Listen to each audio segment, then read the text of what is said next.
اسلام میں کوئی اس کی اجازت نہیں. آپ اپنی ناک کی خاطر اگر بچوں پہ خرچ کر رہے ہیں تو آپ جانیں. شادی میں جو آج اتنا پیسہ خرچ ہو رہا ہے، پتہ لگا رشتے میں 8-10 لاکھ روپے 5-5 لاکھ روپے نقد دیے جا رہے ہیں، اور پتہ لگا کہ اب چوڑی پہنانے آ رہے ہیں، اب عید پہ آ رہے ہیں، اب بقرعید پہ آ رہے ہیں. ایک عجیب ہنگامہ ہے. شریعت میں تو اس کی کوئی گنجائش نہیں ہے. اس کے علاوہ یہ ہے کہ جو آپ بیٹی کی شادی پہ پیسہ خرچ کرتے ہیں، یہ آپ اپنی ناک کی خاطر خرچ کرتے ہیں.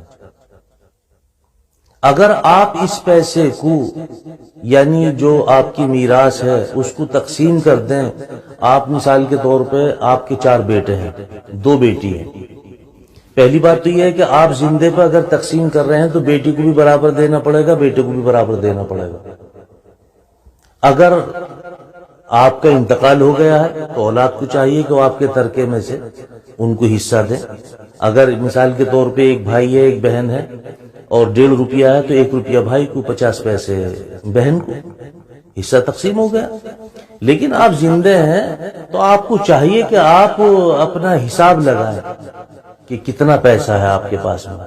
جو پیسہ بیٹی کے حصے میں آتا ہے یہ پیسہ بیٹی کو ادا کر دیں کہ یہ پیسہ تمہارا ہے بیٹے، تم چاہو تو تمہارے نکاح پہ خرچ کر دوں، اور تم چاہو تو اپنے کو لے جاؤ، یہ تمہارا حصہ ہے.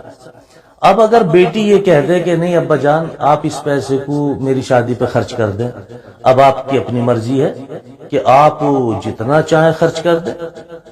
لیکن اس میں آپ جو یہ کرتے ہیں کہ حصہ بیٹی کو دیتے نہیں، اور پتہ یہ چلا کہ آپ نے شادی میں اتنا پیسہ خرچ کر دیا کہ بے تحاشا خرچ کر دیا. اور لوگوں کا انداز بھی بالکل الگ ہے. ارے میاں بس کیا بتاؤں، اس کا نصیب ہی بہت اچھا تھا. میاں جب یہ پیدا ہوئی تھی تو کوئی کام نہیں تھا، اور ماشاءاللہ سے جیسے ہی اس کا تولد ہوا فوراً یہ سمجھ لو کہ کام ایسا چل گیا، بندھا ہوا کام کھل گیا ہی. اور آج اللہ کا شکر ہے اس کی شادی کے لیے میں جاتا ہوں اتنا سامان لینے، اور آ جاتا ہے اتنا، پتہ ہی نہیں چل رہا اللہ کہاں سے دے رہے ہیں. نصیب بہت اچھا ہے. نصیب کا پتہ شادی کے بعد میں چلتا ہے، جب کروکری والے آتے ہیں. اس کے علاوہ جو سامان لیا تھا آپ نے، گیزر ہے، فریج ہے، اے سی ہے، ان کے قسط والے آتے ہیں، ان کا تب پتہ لگتا وہ پیسہ یہاں سے آیا تھا. اتنے بھولے ہو جاتے ہیں آپ کے پیسہ خرچ ہوتا آپ کو پتہ بھی نہیں چلتا کہاں سے آ رہے ہیں. سب بناوٹی باتیں ہیں. ناک کی خاطر آپ خرچ کرتے ہیں، میراث نہیں دیتے. اس کا بھی حساب لیا جائے گا جو شادی پر خرچ کیا، اور اس کا بھی حساب لیا جائے گا جو تم نے بیٹی کا حصہ مار لیا. ہمیشہ یاد رکھو، اگر آپ نے میراث تقسیم نہیں کی ہے اور آپ بچی کو نہیں ملا ہے تو یہ بھائی ذمہ دار ہیں آپ کے مرنے کے بعد میں. ورنہ آپ کی ذمہ داری بنتی ہے کہ آپ اپنے زندے پہ بچوں کو تقسیم کریں. آپ کی مرضی ہے کیسے بھی تقسیم کریں، لیکن حدیث مبارک اس کے لیے بھی کہ آپ بچوں کو برابر تقسیم کریں.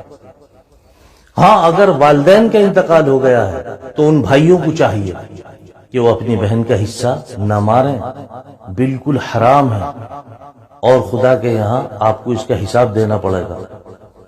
یہ بھی آپ دھیان رکھیں.